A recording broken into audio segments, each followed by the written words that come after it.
Welcome to another video from Creativo Solutions. You're currently watching the Finance for Non-Financial Managers video series. Please post comments and questions below, tell me what you're struggling with, and I'll assist you by creating videos. If you subscribe to this channel, you'll be the first to find out when new videos are uploaded. Visit the website for more content and resources to help you, and follow us on Instagram and Twitter, and keep watching our YouTube channel. Different forms of ownership.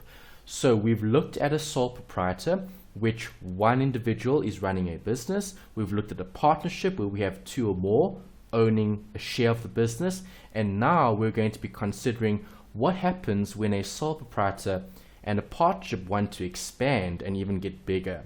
So we know a sole proprietor and a partnership does not have any legacy. What does that mean? Well, we're looking at, does that particular business continue? Well, it's dependent on the individual in a sole proprietorship or the partners in a partnership. Those businesses won't continue forever because they're not separate legal entities. So we need to look at the next form of ownership, which is a company. These companies are separate legal entities because they can operate and they can continue on their own. So if a sole proprietor or a partnership is going to want to expand, the next step would be to form a company or a larger corporation. So when looking at a big company, you've got many employees working for that particular entity. That entity is considered to be separate. So a business can become a separate legal entity because the company or the corporation will be defined as a juristic person. So that company can enter into contracts and they can transact with their customers. And that business will continue indefinitely. So long as the company is profitable and managing cash flow, that company can continue forever.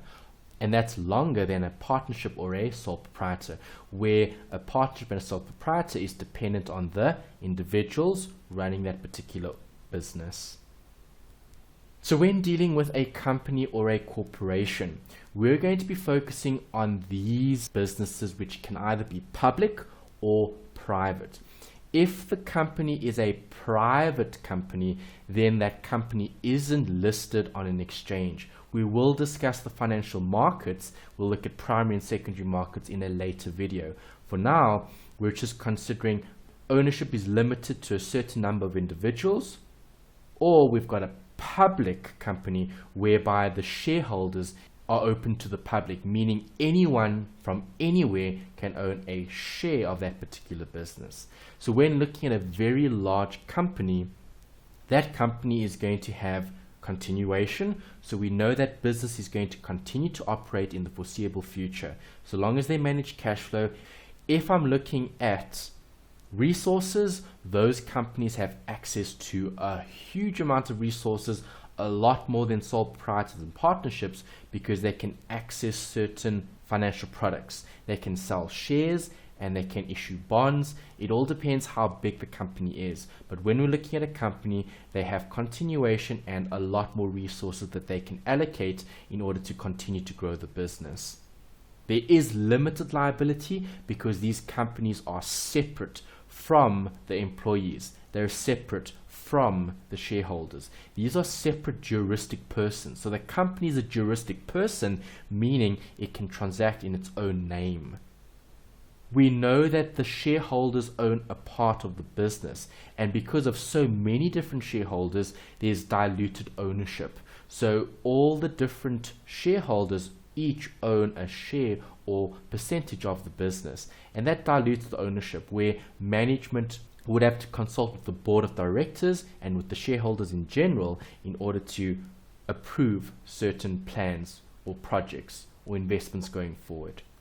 Companies are separate legal entities, so these companies are going to have to pay taxes. So they pay taxes separately before any profits are paid out to shareholders. So these companies have to pay tax, and that could be seen as another characteristic of this particular form of ownership.